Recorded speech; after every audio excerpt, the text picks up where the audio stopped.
السلام علیکم ورحمۃ اللہ وبرکاتہ۔ عزیز طلباء، ہم نے اب تک ہدایت النحو کا مقدمہ پڑھا، جس میں ہم نے جانا کہ مصنف علیہ الرحمہ نے کتاب کو کس اسلوب پر لکھا ہے۔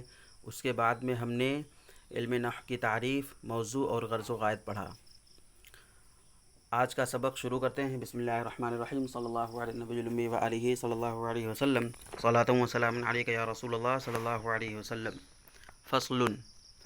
فصل مرفوع میں نے اس لیے پڑھا، جیسا کہ میں نے پہلے بتایا تھا کہ یہاں ہادہ مبتدا مقدر مانتے ہیں، یعنی بین سطور میں بھی آپ دیکھ سکتے ہیں ہادہ فصل ثانٍ، یہ دوسری فصل ہے۔ الکلمۃ لفظ وضع لمعنی مفرد، کلمہ ایسا لفظ ہے جو مفرد معنی کے لیے بنایا گیا ہو۔ اب ہر کلمہ کے تعلق، ہر لفظ کے تعلق سے دیکھ لیتے ہیں۔ الکلمہ میں جو الف لام ہے یہ تعریف کے لیے ہے، معرفہ بنانے کے لیے ہے، اور کلمہ یہ کلمن سے مشتق ہے، جس کا معنی ہوتا ہے زخمی کرنا۔ چونکہ الفاظ و کلمات سے بھی انسان زخمی ہو جاتا ہے، اسی مناسبت سے اس کلمہ کو لفظ وغیرہ یا لفظ کو کلمہ کہتے ہیں۔ جیسا کہ ایک مشہور شاعر ہے، اس کا شعر ہے جراحات السنان لہا التیام ولا یلتام ما جرح اللسان، یعنی سنان یہ سنن کی جمع، اس کا معنی ہوتا ہے نیزہ، اور التیام کا معنی بھر جانا یعنی مندمل ہونا زخم وغیرہ کا، کہ نیزوں سے جو زخمی ہوتے ہیں، جو زخم ہوتے ہیں وہ تو مندمل ہو جاتے ہیں، لیکن زبان سے جو زخمی ہوتے ہیں وہ زخم کبھی مندمل نہیں ہوتا، وہ کبھی نہیں بھرتا۔ بہرحال آئیے لفظ نیچے لکھے ہیں، چوں کلمہ جزء کلام است لہٰذا بر کلام مقدم شد، یعنی کوئی اگر پوچھے کہ کلمہ اور کلام دو چیزیں ہیں تو کلمہ کو مقدم کیوں کیا، کلام کو مؤخر کیوں کیا، تو اس کی وجہ یہ ہے کہ کلام کلموں سے مل کر بنتا ہے، یعنی پہلے کلمہ ہوتا ہے، اس کے بعد میں کلام بنتا ہے۔ کلام بننے کے لیے کم از کم دو کلموں کی ضرورت پڑتی ہے، تو اسی وجہ سے کلمہ کو مقدم کیا گیا ہے۔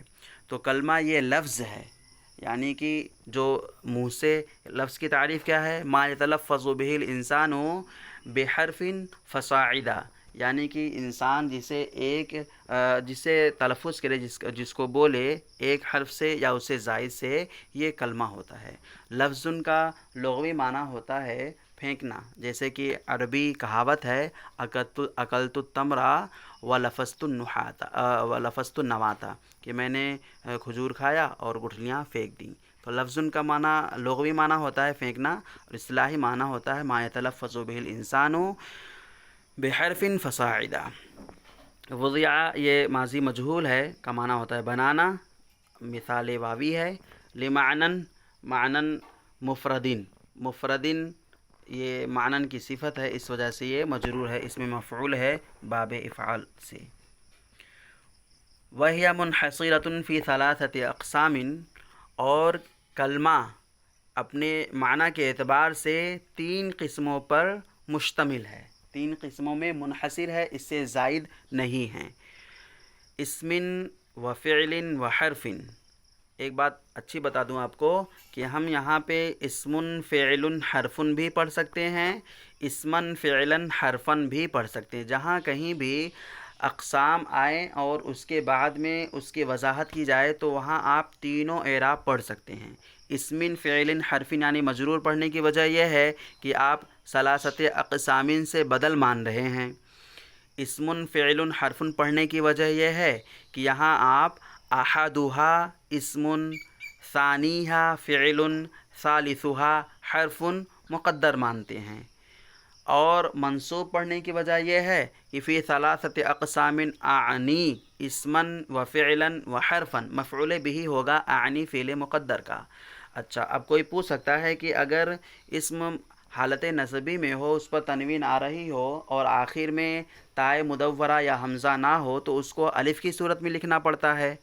تو اس کا جواب یہ ہے کہ چونکہ یہاں پر دو چیزیں ایسی ہیں جس میں الف نہیں لاتے، یعنی حالت رفعی میں یا حالت جری میں، یعنی ضمہ یا کسرہ کی صورت میں الف نہیں لائیں گے. جب دو صورتیں ایسی ہیں کہ نہیں لائیں گے تو اس ایک کی وجہ سے ان دو کا قاعدہ خراب نہیں کریں گے، بلکہ یہ زائد ہیں تو انہی کا غلبہ ہوگا، اس وجہ سے الف نہیں لکھے ہیں. یہ آپ یاد رکھیں. تو کلمہ کی 3 قسمیں ہوئیں، اسم فعل حرف. اب یہاں سے اس کی دلیل حصر بتا رہے ہیں. دلیل حصر کا معنی یہ ہوتا ہے کہ یہ 3 ہی قسموں میں اس کو منحصر کر دینا، اسی میں اس کو باؤنڈ کر دینے کی وجہ کیا ہے، اس کا سبب کیا ہے، 3 ہی کیوں ہیں، اس سے زائد کیوں نہیں ہیں.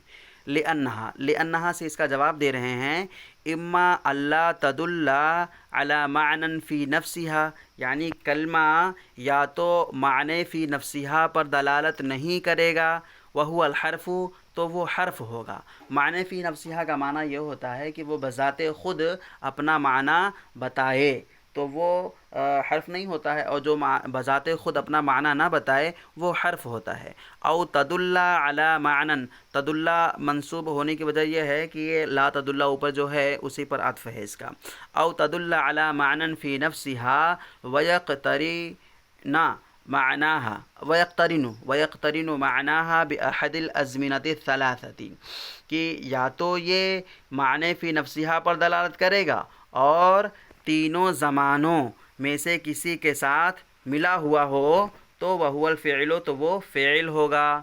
او تدل علی معنی فی نفسہا ولم یقترن معناها بہ، یا وہ معنی فی نفسہا پر دلالت کرے لیکن تینوں زمانوں میں سے کسی کے ساتھ وہ ملا ہوا نہ ہو، وہو الاسم، تو وہ اسم ہوا. اب آپ کے سمجھ میں آ رہا ہوگا کہ 3 ہی کیوں ہیں، کیونکہ ایسے پھر سے سن لیں ایک بار کہ کلمہ یا تو معنی فی نفسہا پر دلالت کرے گا یا نہیں کرے گا. اگر نہیں کرے گا تو وہ حرف ہے، اور اگر کرے گا تو 2 حال سے خالی نہیں ہے، یا تو تینوں زمانوں میں سے کسی کے ساتھ ملا ہوا ہوگا یا نہیں ملا ہوا ہوگا. اگر ملا ہوا ہوگا تو وہ فعل ہے، اور نہیں ملا ہوگا تو وہ اسم ہے. یہ ہے دلیل حصر. فحد الاسم کلمة تدل على معنى في نفسها غیر مقترن بأحد الازمنة الثلاثة، اعنی الماضی والحال والاستقبال كرجل وعلم. حد کا معنی تعریف. حد الاسم، اسم کی تعریف یہ ہوئی کہ اسم ایسا کلمہ ہے تدل علی معنی فی نفسہا، کہ جو معنی فی نفسہا پر دلالت کرے، غیر مقترن باحد الازمنة الثلاثہ، اور تینوں زمانوں میں سے کسی کے ساتھ ملا ہوا نہ ہو، یعنی ماضی، حال اور استقبال، جیسے کہ رجل اور علم. تو اسے آپ یاد رکھیں. علم کی اسم کی تعریف ہے، اس کی قسمیں ہیں. اچھا، پیچھے ایک بات ذہن سے نکل گئی تھی. الکلمۃ لفظ، کلمہ ہے مبتدا، لفظ ہے خبر. تو کلمہ مؤنث ہے، لفظ مذکر ہے. تو اس کا جواب کیا دیں؟ یعنی کہ مبتدا اور خبر میں مطابقت ہوتی ہے لیکن وہاں پر مطابقت نہیں ہو رہی ہے. تو اس کا جواب یہ ہے کہ مبتدا خبر میں مطابقت اس وقت ضروری ہوتا ہے کہ خبر مشتقات میں سے ہو، اور لفظ یہاں پر مشتق نہیں ہے، لہٰذا اس کا مذکر اور مؤنث ہونے سے کوئی فرق نہیں پڑتا. آج کا سبق یہیں پر ختم ہوتا ہے. جزاکم اللہ خیر. السلام علیکم ورحمۃ اللہ.